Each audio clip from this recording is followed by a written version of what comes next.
And, it has nervousness. It's when my nerves are bad,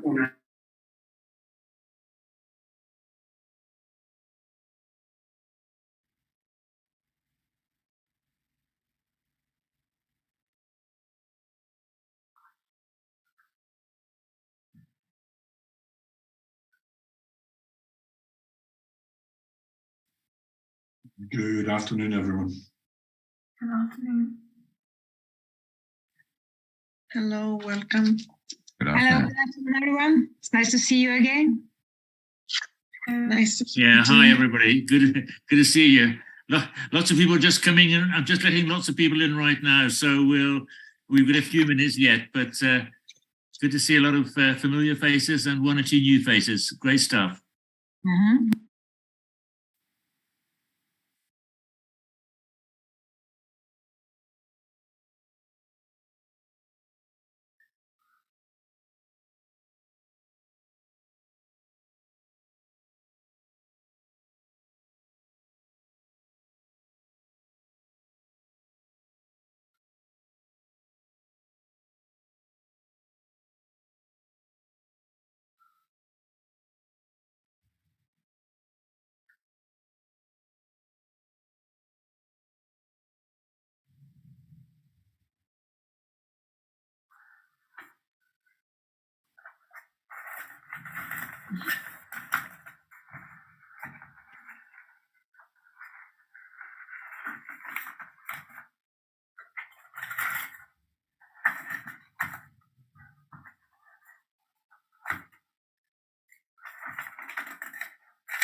Well, it is 6 o'clock, so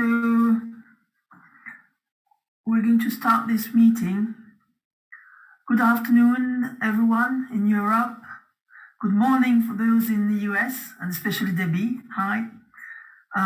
Good day to all the Australians who are going to watch this later online. This is another webinar from Uecna. This one is going to be on UFPs, ultrafine particles. A strong subject as the impact on the health is very important. And here in the EU, for instance, UFPs have no regulations. So it's going to be a hard work to obtain regulations on UFPs, and I am happy to see that Debbie is going to tell us some more about it. Eleftheria, our Uecna's treasurer and health expert in Athens, is going to present Debbie. Please, Eleftheria, you have the floor. Thank you, Dominique. Hello, everyone. Today with us is Debbie Wagner, She's a Seattle airport neighbor and a community activist who worked against the expansion of Seattle-Tacoma Airport. Since 1993, she has helped co-found the National Aviation Watch organization, networked with other groups through the world, gathered data, worked as an elected official to push for better environmental control, led a grassroots organization, wrote the book Over My Head, a memoir of 15 years doing airport environmental justice work. She's also, she has been a community leader in environmental and climate justice, even sued FAA.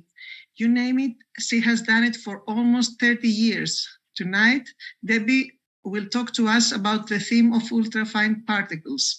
Debbie, the floor is yours.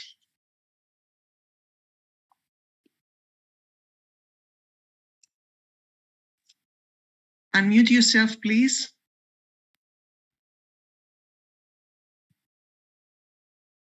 Hello, everyone. Very nice to see you all. Can you hear me? Yes, Debbie, we can. Okay, I'm going to share my screen. And bear with me here. I've got a couple more controls to push.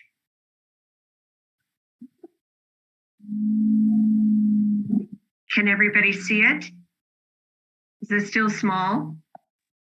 Yes, it's nice Okay. to see. It's good to see. Yeah, it's good. It's okay now. Okay, so let me get my cursor here. All right, so ultrafine particles, this is a presentation from a community perspective. I'm not an academic, but I've worked with academics over the last 6 years at the University of Washington on an investigation of ultrafine particles. And we were looking at a relationship between aircraft-sourced ultrafine particles and some other questions that we had along the way. So I'm going to answer these questions. What are they? The discovery process that led to finding ultrafine particles sourced to aviation, and what are the potential health effects and observed health status, interventions, and next steps. So ultrafine particles, in case you don't know much about them, they're the tiniest particles that are normally looked at in the range of particles starting at micron 10 diameter. And those are regulated in the US. PM 2.5 microns in diameter are regulated. So when you're thinking about ultrafines, here's a human hair. The PM 10 would be the largest part of that on the blue.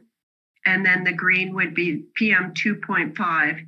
And then a tiny portion of this green is the ultrafine particles. So it's extremely fine in diameter. It ranges from 0 nanometers up to, or 1 nanometer up to 1,000 nanometers.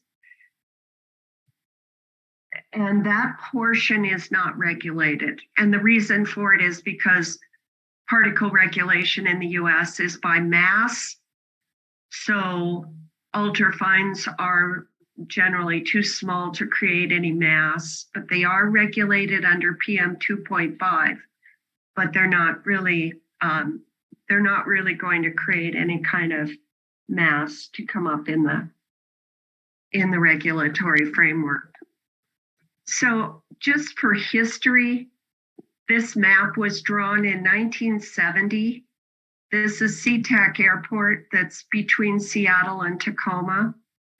And this is the area that they mapped out. It's about 12 miles out from the runway ends, where you would see ultrafine particles visible on the ground. So on patios, on outdoor furniture, windows, homes. This was visible in the 1970s, that there was a 12-mile area out from the runway that would be affected by this sooting of property.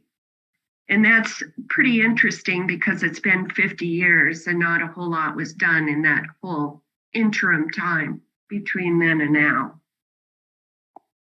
The interest in ultrafine particles began at LAX in California. Los Angeles World Airports has an airport there with roughly 500,000 annual operations, 500 to 600,000. They are just working on an expansion to increase that. The aircraft take off over the water. So the downwind area from the takeoff pattern is directly, most of the year, it's directly downwind of the airport into densely populated communities. So a team that used equipment from the University of Washington and a couple of universities there did some driving through the neighborhoods with a vehicle that was equipped with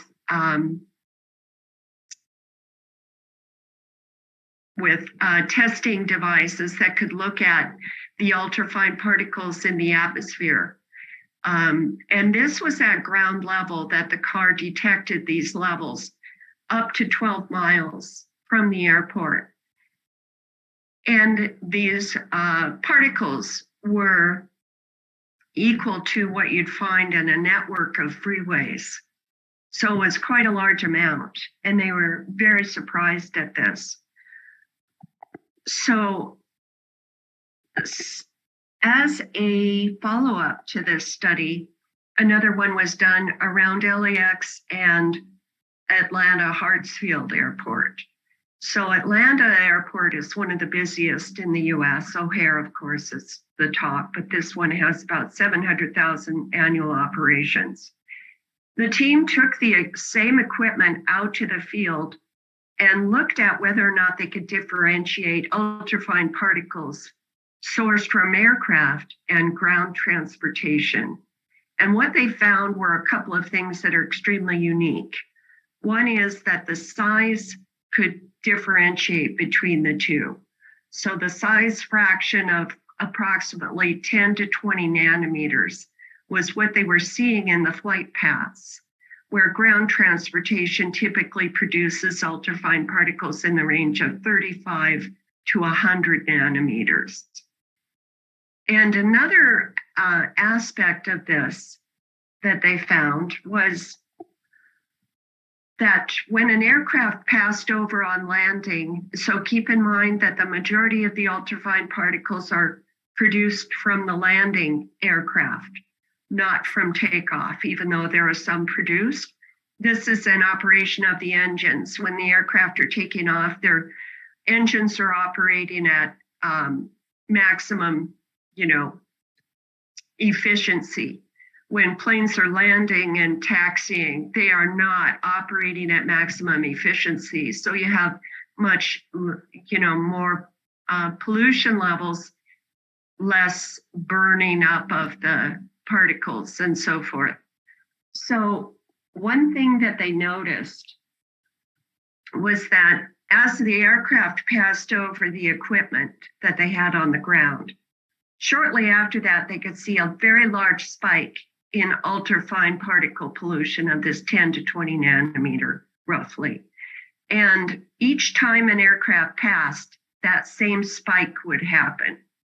So since ultrafines are so small, they don't coagulate like larger particles and fall to the ground.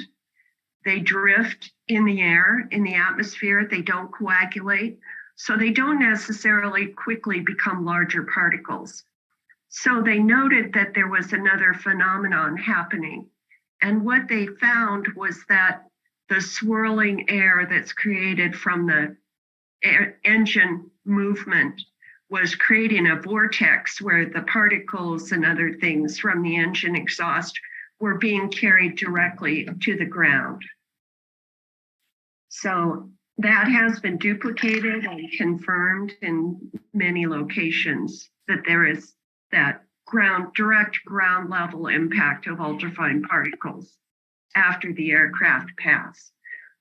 So the move-up studies that have been done by the University of Washington since 2016, I've been on the advisory board. So each time they do a phase of the studies, the advisory board is informed about what's happening.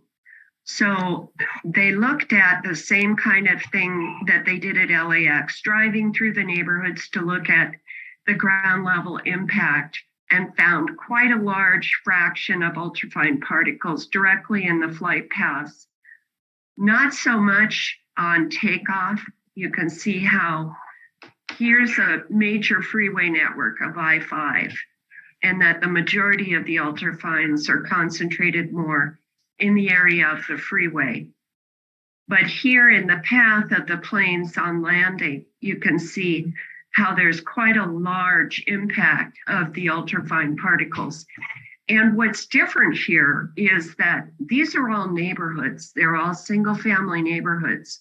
So these planes are passing over thousands of homes daily, depositing this.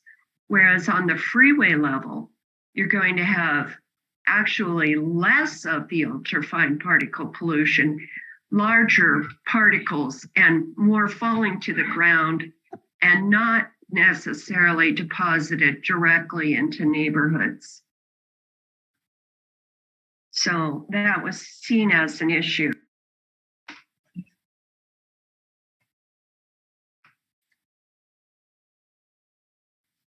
Sorry, Debbie, sorry, you have to unmute yourself. I made a mistake. And so a number of people helped review these slides with me. One of them was a researcher from the University of Washington who wanted me to bring up the principal component analysis, which was another way to detect a relationship between aircraft-sourced ultrafine particles and ground transportation-sourced ultrafine particles. The principal component analysis looked at black carbon ratios, so could also attribute by the black carbon number to aviation as opposed to ground transportation. So this was another, just a check to confirm that they were seeing primarily ultrafines from aviation in the neighborhoods. So the PCA, or principal component analysis, is a second source. And the reason why sourcing is so important is that quite a number of years ago, it was very important to me to find a way to differentiate between aviation pollution and ground transportation pollution in the neighborhoods, because typically airports would like to blame anything but themselves for the levels that you see. And it's been very difficult to find a particular source element, a metal, an aerosol, a volatile organic compound, because all of these are also in ground transportation. There's diesel particulate that comes from trucks that's similar in many ways to the particulate that comes from aircraft. So this finding of the size fraction and the black carbon conformation has been critical to understanding the differentiation between the aircraft sourced and the ground transportation sourced.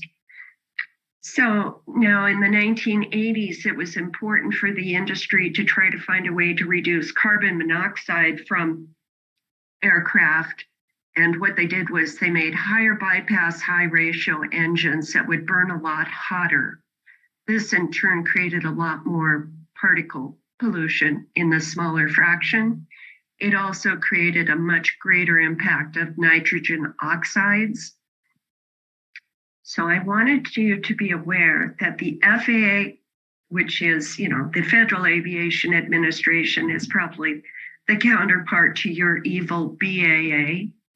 And FAA has admitted that aircraft have a ground level impact of emissions where the aircraft is up to 3,000 feet. So that works out to be about a 10 to 12 mile area around an airport, depending on topography and hills. So the ultrafines, what kind of health impacts are they responsible for? So the few things about ultrafines that are unique is they can infiltrate deep into the lungs. Because of their size, they're so small, they can cross the membrane barrier in the lungs, enter the bloodstream, potentially affecting all organs and body systems. They're small enough to pass up the olfactory nerve and enter directly into the brain. And yes, they can pass through walls and ceilings into our homes. So here's a Copenhagen Airport ultrafine particle analysis on the airfield. You can see that the levels are ranging in some of these hotspot areas of 100 to 500,000 particles per centimeter cubed, which is something you would never see from an industry. You just wouldn't see this. It's such a large impact. It's ridiculous. So if you were standing on a freeway, you would get in the range around 60,000 particles per centimeter cubed. Normal background should be somewhere 10 to 20,000. And in higher urban areas, 30,000. But you would never see 100,000 in that range. It's just astronomical. So the companion to that we did was we did a field test with handheld equipment in a park near the airport. It's about a half mile away from the airport runways. So in this park, when we were downwind with the planes landing over us and the winds coming off the airfield toward us, we were measuring 60,000 particles per centimeter cubed. And this is in the ultrafine range. Every time I touch my screen, it flips, sorry. In the ultrafine particle range, so 60,000 parts is equivalent to standing on a freeway. So you have to imagine yourself living on a freeway, not in a car, not in a home where you'd have some level of protection, but you'd have direct exposure to the ultrafine particles all day and all night. When we walked to the terminal area of the airport on the drives, it was 117,000. So it kind of validates that Copenhagen, very similar to the outdoor exposure right at the airport. And it's very important that this is an area of public exposure where people are getting out of their cars and going into the terminal. Inside the terminal, it's 4,500. So you can see the huge difference that air filtration makes.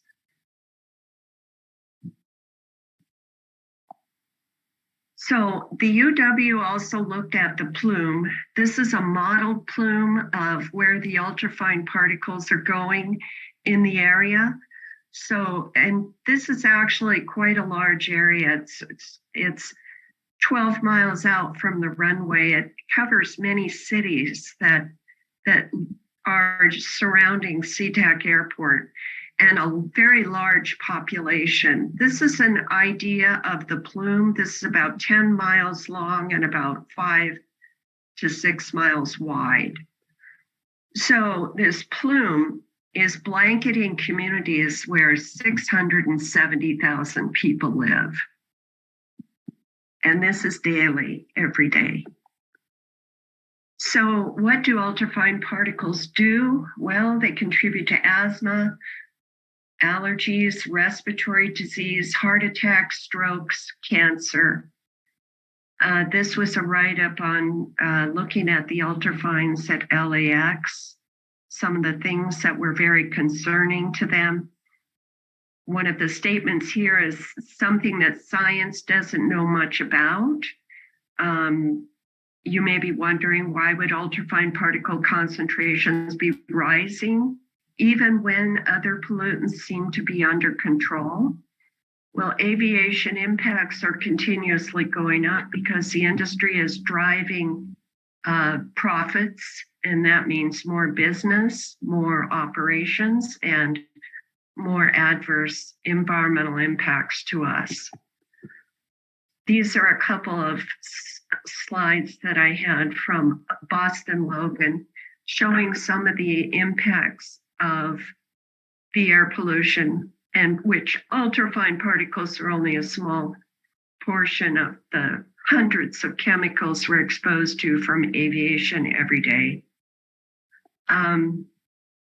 There's some emerging science on the relationship between ultrafine particle exposure, dementia, Alzheimer's, and brain cancer.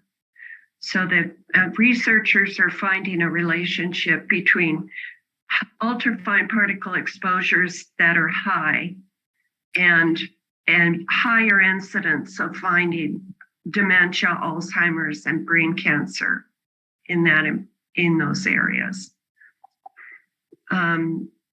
There's some other stories on different findings of ultrafine particles and health effects.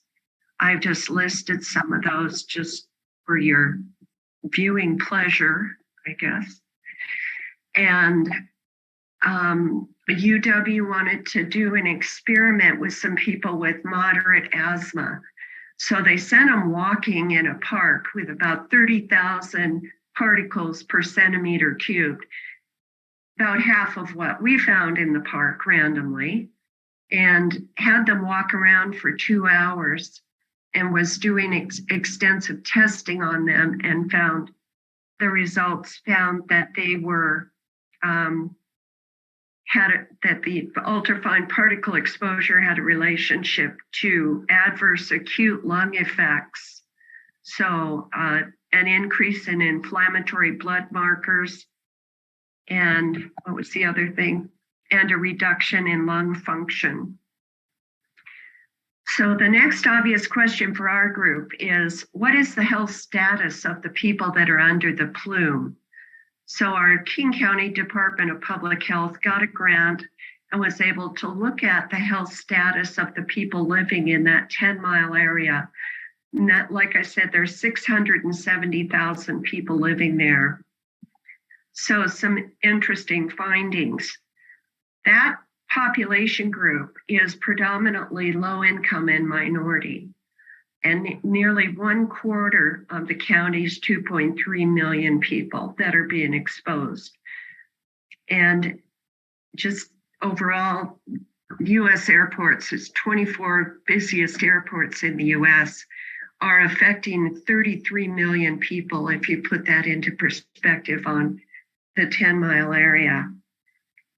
Unlike freeways, of course, there's no mitigation for this impact.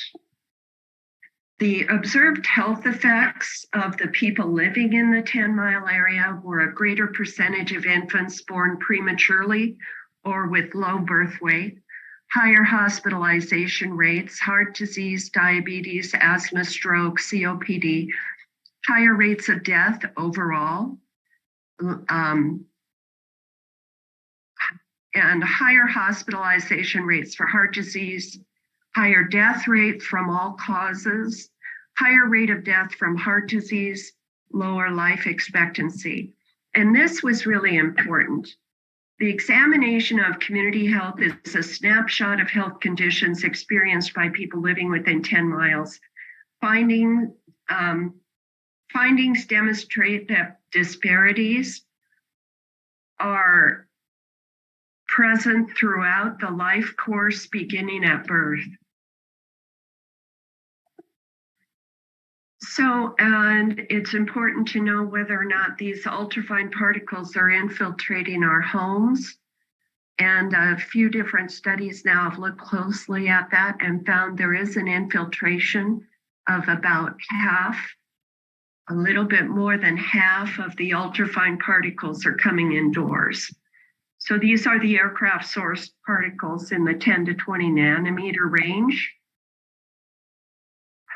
Findings included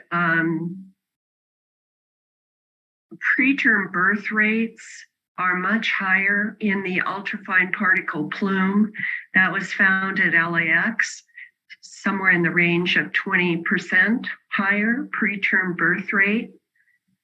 There was also another study on noise that found low birth weight babies were born at about a 22% higher rate in a high noise area near an airport in New Jersey.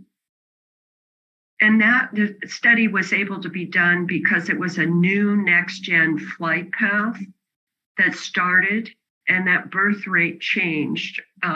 Much higher rates of low birth weight babies were born after the next-gen flight path started.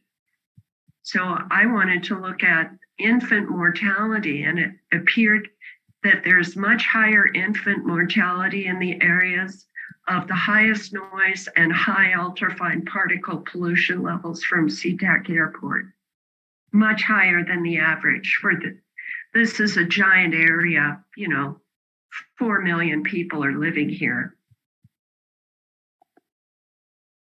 So the Move Up study wanted to see what the air was like inside school buildings. So they put equipment inside the schools to measure the difference between outdoor and indoor infiltration, found that about 50% of the ultrafine particles were infiltrating the schools. And they wanted to test out interventions to see whether or not using portable HEPA filtration would help.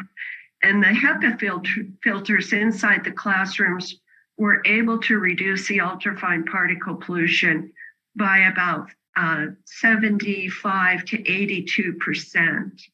So those have now been deployed in a number of classrooms throughout the school district. And another question that the Move Up group had was, what's on those particles? Are they loaded with toxics and metals and other things that once they get into the full body systems, are they contributing to cancers and other debilitating diseases? So that's the next phase. We're looking at that with a piece of equipment that can separate particles by size and then look at content for metals. So here's some references, and that's the end of my presentation.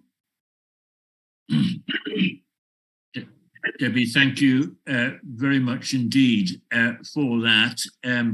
You can probably stop sharing the screen. That's brilliant. And now we can see everybody's faces on the screen, which is great. Debbie, that was just wonderful. For so long, people have been asking us to do a webinar on ultrafine particles, and we found the right person to do it. That was just great. If people have got questions and comments, as ever, if you can raise your hand, either your real hand or your automatic or your yellow hand, and I'll come to you. And as I say every time, it's easy for me. My native language is English. If your native language is not English and you're a bit hesitant to speak in English, don't worry. You're amongst friends. Many other people will be in the same boat. So just have a go. Pete, you're first. Thank you very much. My name is Pete, working in Imperial College. I'm actually classifying ultrafine particles at the moment in my experiment over there. But my question is about the conclusion that higher efficiency of burning led to fewer particles. I just wanted to check that was right, because I'm not sure if burning at higher efficiency produces a different size of particle, or if it produces fewer. Yes, that's a great question. So it actually has been hypothesized that the higher temperature and the higher level of, the high bypass, high ratio meant to burn a lot faster, work a lot faster, it would burn more fuel, but it would be more efficient with reducing carbon monoxide because of the heat. So it's been hypothesized that that's created more particles, and smaller particles. That may or may not be true. That hasn't been proved out. But in field testing and observation, when planes are taking off at the same level that they're landing, there's not that observed rate of particles coming directly to the ground as there is on landings. So some of these are things that need to be further tested out, but it's interesting how much is thrown out there on ideas of why these things are happening, like the vortex or like coloring emissions cloud white, that sometime, in the future, we may know more. But it takes, you're a researcher, it takes a huge amount of money, large amount of effort to investigate these things thoroughly. Yeah, Pete, did you want to come back? I guess I had a follow-up about how sustainable aviation fuel might have different size distributions. Might that mean greater numbers of ultrafine particles? Yeah, the FAA has done a lot of testing on the SAF, and at the tailpipe, it's not going to make any difference. It will reduce particles, but it depends greatly on the type of fuel. And there's a large variety of different types of sustainable aviation fuels that have been proposed. And nobody knows how sustainable any of those are. We're going to use up all our food crops. When you're pumping 2 million gallons of fuel a day at an airport, we're talking about 35 billion gallons a year. I know you're in liters. 35 billion gallons a year being used in the US. That's an awful lot of feed crops or wood waste or biomass or animals. Well, yeah, a recent investigation in Imperial showed it was around half of all agricultural land would need to be used to make all of our British flights run on sustainable aviation fuel. Right. And as far as testing at the tailpipe, not a lot has been done, but you're not going to reduce any climate impact at all from the tailpipe. And that's the elephant in the room. So if you're only going to do supply chain, airports like to do something kind of tricky with the climate impact. They like to separate out different areas of impact. So like SeaTac Airport calls it scope 1, scope 2, scope 3. Jets are in the scope 3, and they never talk about that. So they're reducing scope 1 and scope 2 by 3%. It's only 10% of the impact. The 90% is going up by more than what they're reducing the other scopes by, but they don't talk about it because they don't. ICAO is in charge. ICAO. Great, Debbie. Thanks very much. And I love someone who talks about gallons. It's a language I can understand. Okay, Elaine, welcome. You're on mute, Elaine. You're on mute, Elaine. Sorry, I said good morning, good afternoon, good evening to everyone who's attending today, and thank you, Debbie, for such a wonderful presentation. Your information is so valuable to all of us. I just wanted to ask the question. I don't know if this will relate or not, but if we go to 5G towers, and if there are any medical components or anything on these ultrafine particles, will that affect that in any way? I don't know. I know 5G, people are concerned about 5G having other effects on human health. So these cumulative impacts they're never just isolated. This is something I didn't talk too much about, just a little bit with the infant issue, is that you can't say, well, here's what noise is doing to us, and then here separately is what emissions are doing to us, because we're subjected to both. So your airports are probably the highest emitter in your region, your country, maybe in quite a big area. And you can look at other emitters and see what the levels of overall pollution are. Airports are a major, significant contributor. They're greater than steel mills, refineries, coal-fired power plants, with the number of pollutants and the types are very dangerous. So you have that combined with noise, combined with 5G, combined with acid rain, combined with climate. It's not that, oh, climate is doing this to this group here. No, it's an overall impact in our westernized society. We're being bombarded. And one thing the aviation industry likes to do is to say, well, you can't prove that that person's lung cancer is from our aircraft production of soot because there's so many other things in the environment. Well, it just exacerbates it, makes it worse. So cumulative impact is important. You want to avoid the 5G at the aircraft flight path, the coal-fired downwind sulfur plume, whatever you can avoid, you want to avoid. But I don't know of a relationship between ultrafines and 5G. Okay, thank you very much. Yes, thanks, Debbie, and thanks, Elaine, for the question. I've got no other hands up at the moment, though. Yes, Jürgen, a real hand. Unmute yourself and ask your question, if you will. I should be hearable now?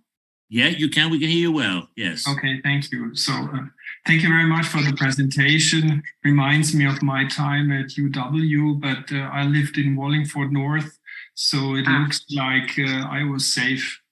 Anyway, 2 questions. Maybe I missed it, but are your slides available for us?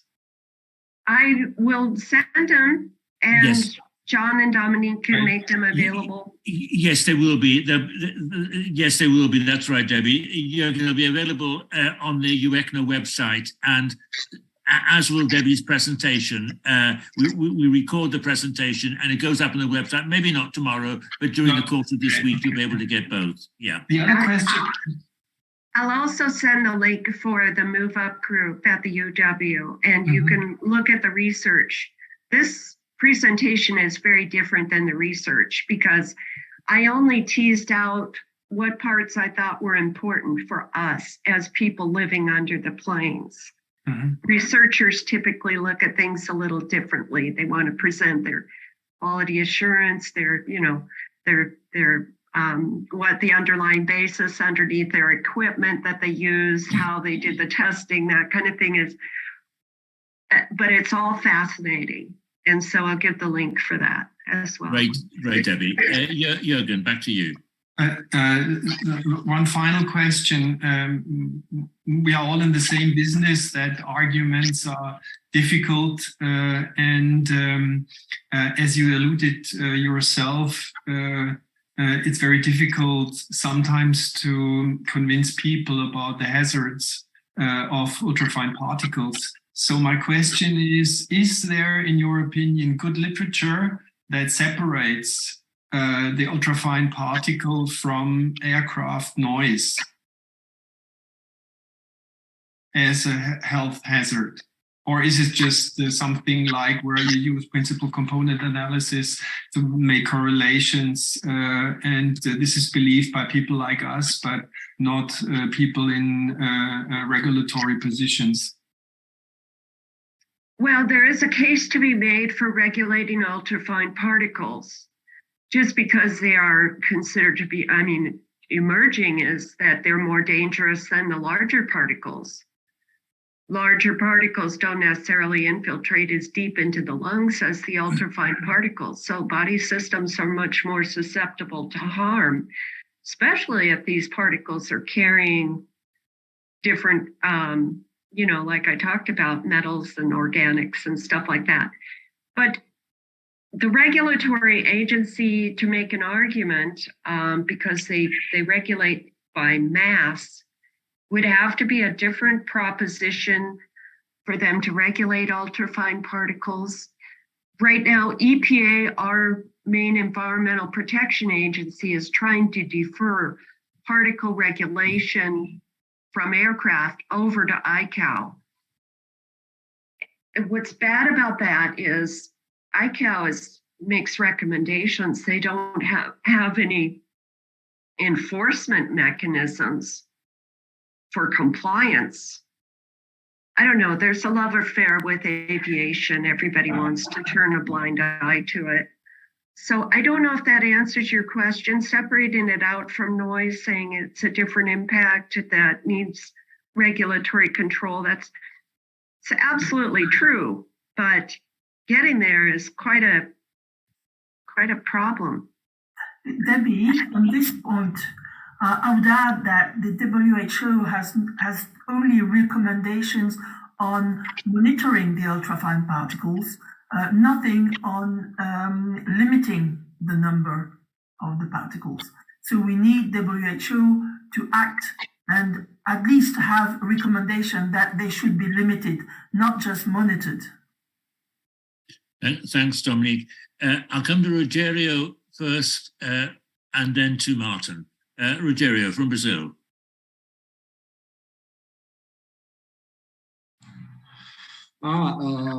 Thank you, John. Hello, Debbie. Thank you so much for your great presentation.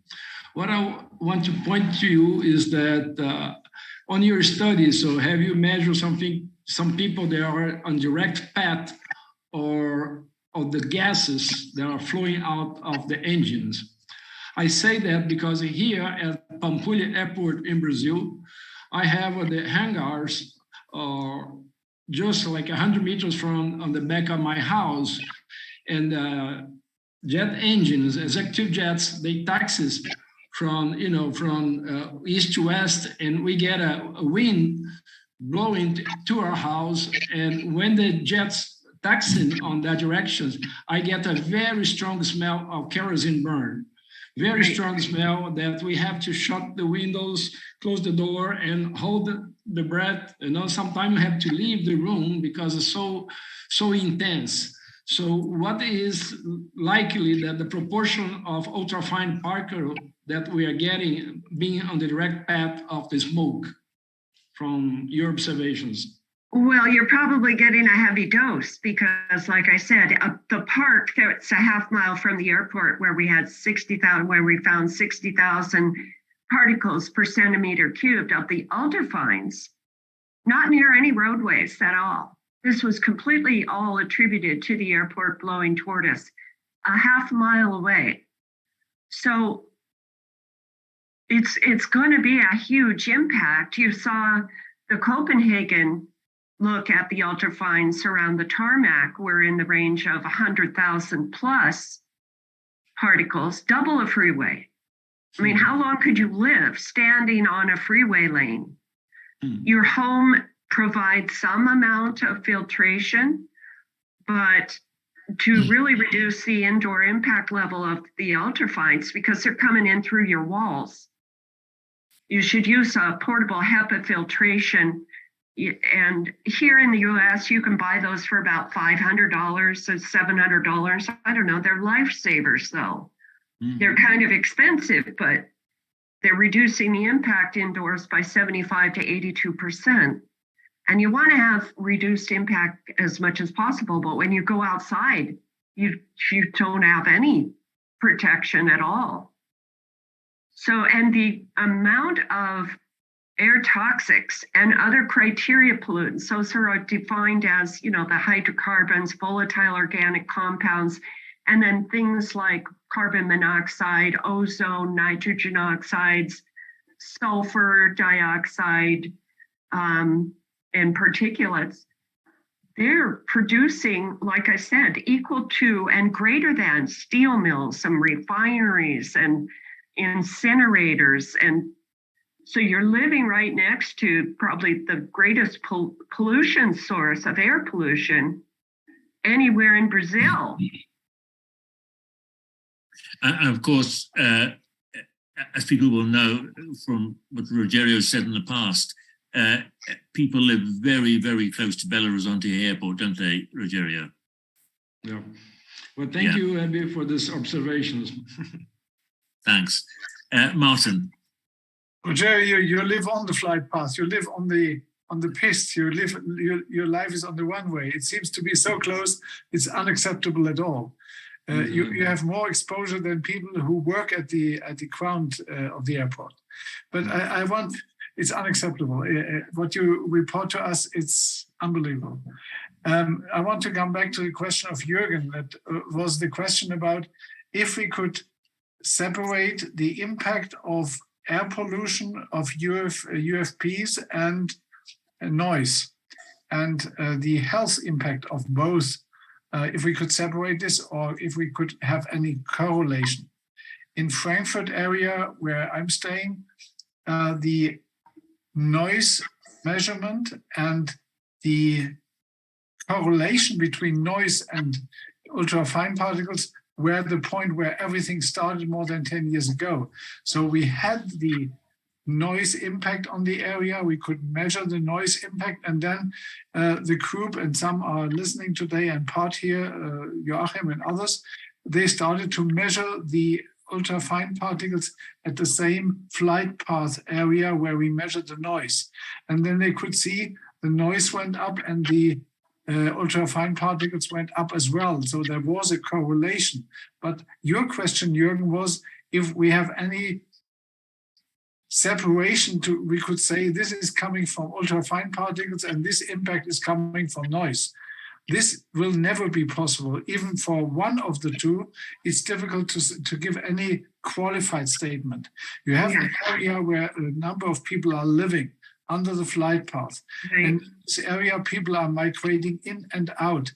So if you make a long time study about the health impact of whatever, it's very difficult to get this under control. Even you have all the data one day of the social insurance, you can never say this 100, 200,000 of people got this and this kind of impact by this and this environmental disturbance. This is very difficult to make any qualified statement one day. Right. What is clear is that there is directly a correlation between the noise and the ultrafine particles at the landing side of an airport. Like you described, Debbie, the landing side has more impact than the starting side, and we could see this. And what is now very important as well is to see that the ultrafine particles are like in a cloud going around at the airport ground. That means not only the airport space itself, but as well some kilometers around where you have houses, where you have offices, where you have freight often, or you have companies established. So this is a very critical area to work and to stay. I work as well at the moment 500 meters from the airport. So I work every day as well in such an area where there's a high impact of the ultrafine particles. And this is clear. The wind is bringing these fine particles always into the housing areas. It's not only the airport, it's as well the beside areas that are very high affected. New, and this is new for in the last couple of months, is that there is as well not only the kerosene that is burnt or less burnt at landing, but there is as well an oil that is used in the engines. And this oil, if it's burning, makes as well an impact on the fine particles. This is a kind of a technical oil that is burned. Yes. But thank you. I read about that recently. Thank you so much, Martin, because those are great observations. And I love what you said about the difficulty in separating out the noise and emissions and the impact analysis. It's extremely difficult because, like you said, each person reacts differently, and there's a zoo of chemical pollution going on at airports. So somebody will be affected more by one or the other or by noise. And then you've got body systems being broken down from sleep loss and stress and anxiety. And on top of that, then you've got the ultrafine particles coming into the house, reducing lung function, affecting the brain and thought. And, they've observed brain changes in children exposed to ultrafine particles for a period of time. And these effects are just not limited at all, but they're different for people as everybody reacts differently at different levels. Some people are very resilient. Rogerio, I imagine you must be a tank of resilience living right next to the airport, and we can still talk to you and see you. Just hard head. it's John Doherty. Can you follow that? No, probably not. People think I'm hard-headed, but possibly not that hard-headed. Debbie, thank you very much. That was a very precise and very clear presentation. It's explained quite a lot to me that I haven't understood until now. I live in southeast London, and it is our misfortune to live under a double overflight position. Inbound aircraft going into London City Airport. They fly over us at less than 2,000 feet for 22-kilometre long path, which is a non-CDA approach. So we've got engines gunning along that 22-kilometre path to maintain the 2,000-foot height and to turn the aircraft round corners, as they say. The other factor is that we also have to endure London Heathrow inbound flights at 3,500 to 5,000 feet above us, albeit they do use a CDA approach, and the aircraft are more akin to gliding into the airport at a standard 3.1 degree approach. My fear is that perhaps in my situation, in my locus, that we are more exposed than most might be. Do you think the concept of aircraft not using CDA and having to employ their engines for greater periods, burn them more, if you like, to actually maintain those heights, adds to the problem? Well, I don't know how much control anybody might have over the glide path and safety. I know on takeoff, they can do a higher climb and get up higher before they start reaching communities, because they do that at John Wayne Airport in California. But this glide path, if they're going to have next gen, they got to concentrate these planes and have them at different heights. And planes are coming into the glide path. I don't know that you can raise or lower that without creating issues with your safety, with your regulatory. We do have some issues with some resistance from the regulatory body and from the operator himself, having implemented a poor quality design flight path some 5 or 6 years ago and being unwilling to engage in a process to correct that error. But it's that context of the double overflight and with an unwillingness to vary it for the meantime. As a follow-up, and forgive me, Debbie, this may not be one that you can answer. I wonder if Pete, who spoke earlier, I believe it was Pete who spoke, do we know of any certified bodies in Europe who are undertaking these measurement exercises that potentially we could go to and get some definitive data? Well, I think at Copenhagen, they did a lot of work on this. So I'm not sure, but I'm in touch with the researchers that are looking at aviation impacts in the US, and I can certainly ask what research is being done in Europe. We did hear from Martin that they are looking at, or somebody else, but I think Larry said it best, that you have to reduce the impact. So reducing aviation operations, or making an understanding of letting us know, where is it safe to live? Is it safe here? Because we have no idea. We're taking a gamble, and the risk is there. The risk is evident. We're taking a gamble with our health. We don't know where it's safe to live or how far away from an airport. And I don't see airports buying out this concentrated path that they want to implement everywhere. They're not buying this out to make it a clear like a lane of freeway. If you were putting in a lane of freeway, you'd buy out the people living there. You'd have to get them out of the way. But they leave us. Yeah. Thanks very much, Debbie. I think we'll run a little bit short of time. I'm going to come to Wouter. Just to Helen in the chat, who's put in the chat, can we have a transcript? Yes, Helen, we do save the transcript of the chat, and that can be circulated. So Wouter, I think you may be the last question before I hand back to Dominique. Yes, it's not a question, but it's an answer. Also in Amsterdam, Schiphol Airport, we had a research, and it was very clear that the ultrafine particles had effect on children with health problems with their lungs. I put the link in English in the chat, and I will put it on the website when we end this meeting. Thanks, So Roger. everybody Thanks, So, Roger. yeah, And that partly, just to say that partly answers John's question. Yes, sorry, Debbie. Oh, I just wanted to say that is one thing that is a difference is you know that the noise is contributing to learning loss. And you know that the ultrafine particles play most likely a big part in the asthma rates and the lung and COPD problems.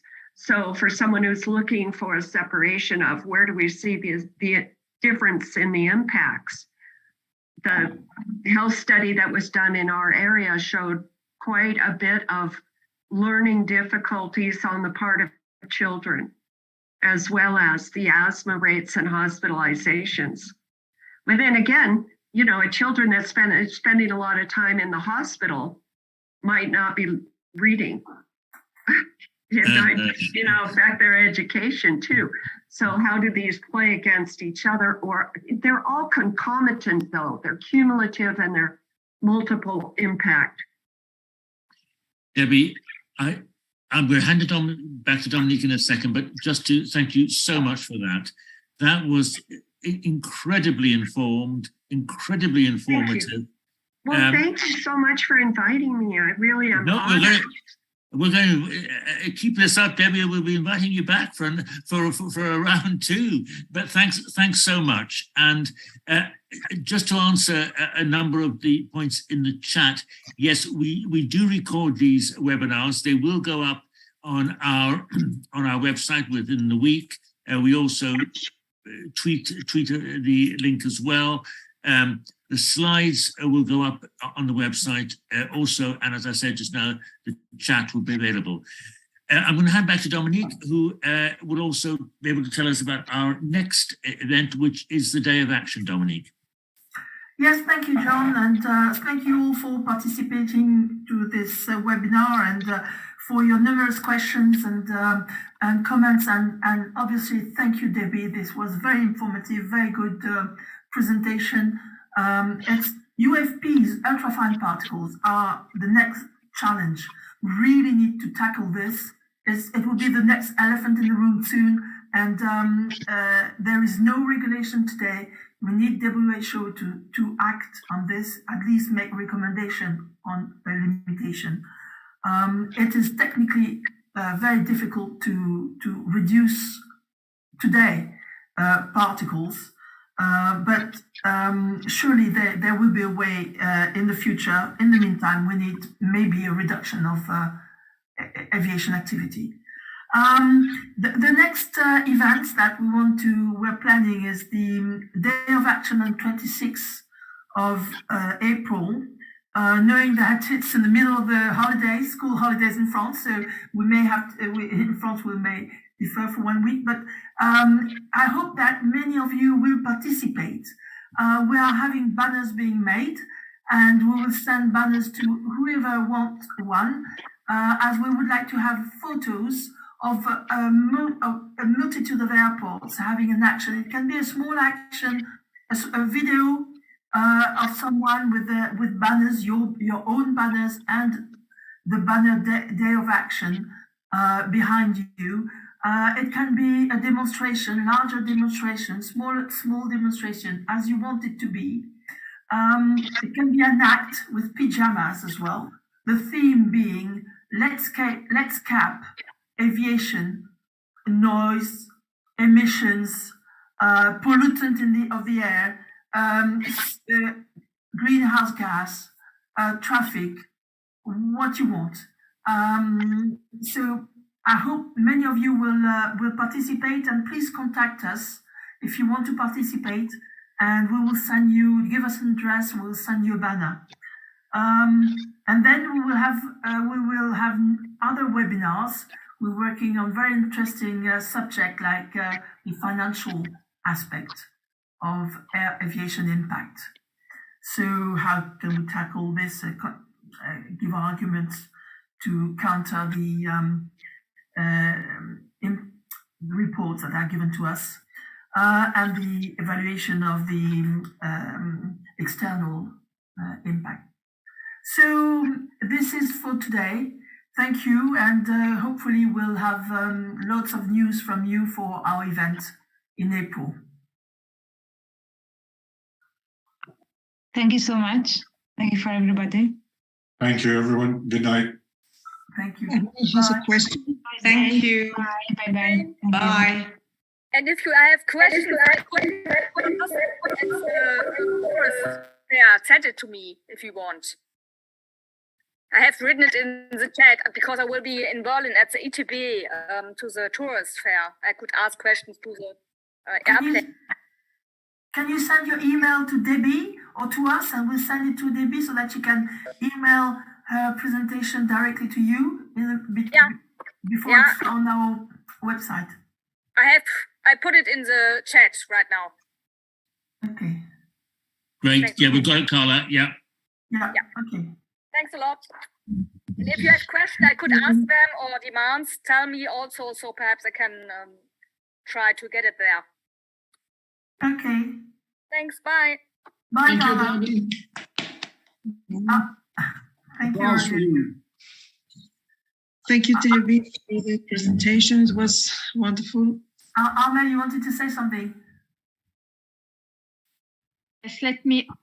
Yes, thank you. When you were talking about future events, I think, and you've mentioned financial, I think what would be interesting is actually the benefit of aviation, benefit in quote, against all the disbenefit and the cost in health.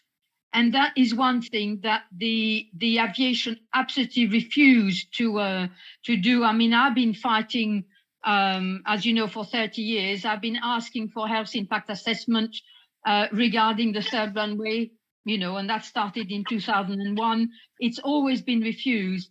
And I always feel that refusing is because if you actually put the cost, and we've mentioned all the problems, not only in health, but also with children, being about 2 years behind around the airport, with concentration, we'll be able to learn. I think if all those were actually put on one side, and then on the other side, you put the benefits of the aviation, I think it would definitely go into, and the cost. I mean, the cost is enormous, and I think that's something that needs to be done if it's possible. Yeah, yes, Ahmed, we have this in mind, exactly this in mind, how to criticize the impact of aviation on the economical impact of aviation, and how to evaluate the externalities like health impact, like impact on your evaluation of homes. And there's been studies already made in Europe, for European Commission. In France, we've had a study last year. So I think it's a good point, and we really need to have something in this. There's Jim, who just connected. Jim, I think you are an hour late. I'm very sorry. The meeting is over now. So Jim, I don't know if you can hear me, but you just connected. I mean, in London, it's ridiculous. The mayor of London is going to fine me £12.50 to get out of my home from the end of August. And yes, I'm leaving sort of, yards from Heathrow Airport, which is the second most polluting airport in the world. Makes no sense. Makes no sense. Listen, I think as Sophia was on, but just to Debbie, thanks very much. That was just ace. That could not have been better, both in time, both in content and in getting the timing just right. So, listen, thanks, Debbie and I have known each other for a long, long time, and that was the first time I've actually heard you give a presentation, and it was absolutely great, Debbie. So, thanks very much. John, you're amazing. I'm a big fan of yours. I didn't say. You have so much resilience, and you keep going, and it's amazing what you've accomplished. And I just think you guys are great. So I'm so happy and honored, like I said, to be invited. Great. Really Well, listen, I think we probably should. Oh, by the way, I put the move up in the chat. So if you want to look more closely at some of the research that was done on the ultrafinds, the move up link is there. Great. Thank you. Thank you, Debbie. Thanks, Debbie. I think probably we should end things there, Dominique, don't you reckon? Yes, we are. And thank you all. Thank you. See you all soon. See you Bye. very soon. Thank you.